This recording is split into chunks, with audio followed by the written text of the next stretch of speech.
海南免税购物太火爆了，但那只是你能看到的冰山一角。如果你还以为海南只是买，你可能会和大多数人一样，错过藏在免税购物背后留给普通人真正的财富密码。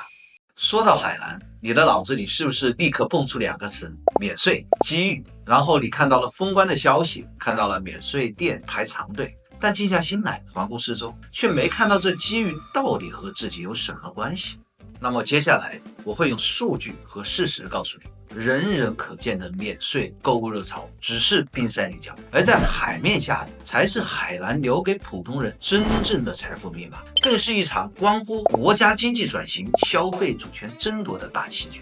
但我们先不急着谈怎么做，先要弄明白为什么这波机遇独独落在海南，为什么是现在这个时间点，以及作为一个普通人，我们该如何正确的去理解它，并且赶上这波船。让我们把时钟拨回2010年，那一年海南国际旅游岛正式上升为国家战略，口号响彻全国，东方夏威夷购物天堂的梦想被点燃。但10几年过去了，除了房价，那个想象中的全球购物中心真的成型了吗？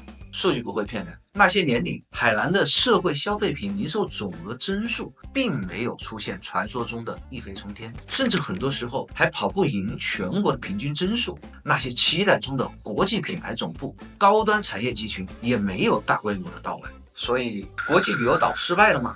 不，它不是失败，而是一场生不逢时的超前布局。当时的中国缺少3个关键要素：一、缺购买力。2010年，咱们国家人均 GDP 才4500多美元，绝大多数人还在为有没有而奋斗，远没有到追求好不好、值不值的阶段。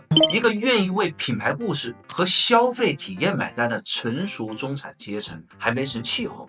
2、缺货架掌控力。我们是世界工厂，但全球高端消费品的定价权、品牌叙事、供应链枢纽牢牢地掌握在欧美手中。我们想建购物天堂，但我们的货架上既没有足够让人尖叫的硬货，也缺乏运营面向全球的旅游零售生态的经验。3、缺战略紧迫性。那时候全球化还是主旋律，大家的生意做得其乐融融，把咱们中国人每年上万亿的海外消费力拉回来这件事，还远没上升到今天这样关乎经济安全和国家战略的紧迫高度。所以你可以把10几年前的国际旅游岛理解成一场声势浩大的硬件彩排，路修了，楼盖了，舞台搭得金光闪闪，但最关键的演员和观众都还没有完全准备好登场。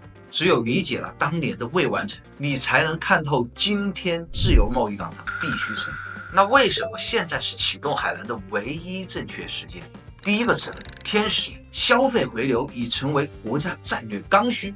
这里有一个有点刺头但应该知道的数字：疫情之前，我们中国人每年有超过1.88万亿人民币的境外消费，其中4300亿元人民币的奢侈品境外消费。这流出去的是什么？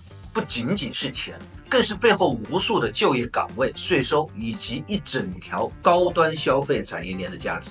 这就像我们自家有庞大的消费力，却通过一条巨大的管道源源不断地浇灌别人家的田地。所以国家需要，也正在修建一条更宽更短、体验更好的新管道，把水引回自家的田里。这条管道就是海南自贸港。这已不是一道选择题，而是关系到内循环陈设、消费主权和经济安全的必答题。齿轮2，地利。双循环格局下的关键流量枢纽。放眼全球，贸易格局正在重塑，国家的核心战略叫做以国内大循环为主体，国内国际双循环相互促进。海南的位置一下变得无比重要，它背靠14亿人口的超大规模统一市场，面朝广阔的太平洋和印度洋，紧邻着全球最具活力的东南亚市场。它的角色从一个单纯的旅游后花园，被历史性的提升为连接国内国际双循环的战略支点和面向两洋的重要开放门户。在这里建设国际旅游消费中心，战略意义远超旅游本身，它是吸引全球优质消费资源回流的战略平台，更是地缘经济布局中的关键弱智。最后一个齿轮，人和。从消费力到运营力的全面就位，而这一次所有的要素都已齐备。首先是消费者就位了，中国拥有规模和消费意愿别的国家都无法企及的4亿中等收入人群。我们的消费观念已经从买牌子全面进化到买体验、买叙事、买文化认同。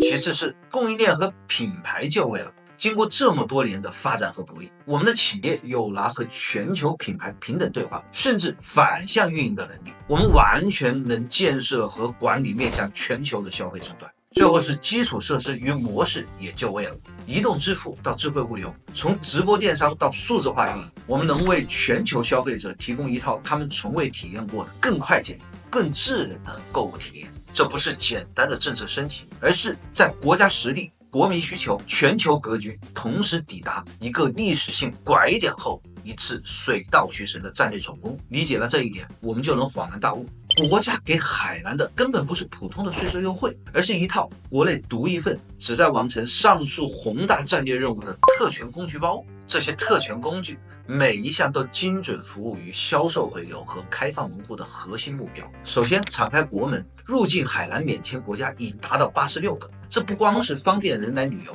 这是给全球消费者修的直达通道。目标就是把那些以前飞往新加坡、迪拜的高端购物人群直接引流到海南。简单说，就是抢人，抢最有消费力的人。然后是填满钱包，每人每年10万元离岛免税购物额度。这额度不仅仅是全球没有一个地方可比，更是一个明确的消费导航。它告诉你，以后买贵重包包、手表、珠宝不用再惦记分国外了，海南就是国家给你规划的新目的地。它直接改变了高端消费的流向地图。再次卸下负担，零关税的至美清单，对游艇、飞机、高端设备免关税。这不是给个人省小钱，而是给整条产业链修一条低成本隧道。目的是让高端制造业、旅游业在海南运营的综合成本降下来，吸引整个产业生态扎根，而不是只开几家店。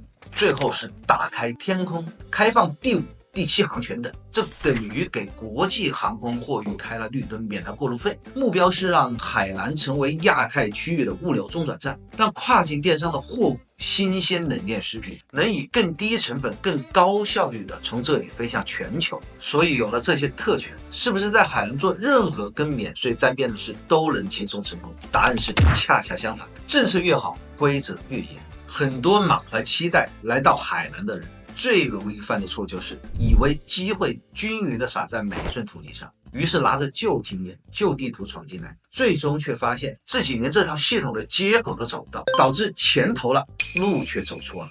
海南的免税市场不是什么一马平川的黄金海岸，它是一座层级和规则分明的3层金字塔。下一集我将为你彻底揭秘，你以为的免税可能与你想象中并不一样。只有找到自己的定位，才能解开海南留给普通人真正的财富密码。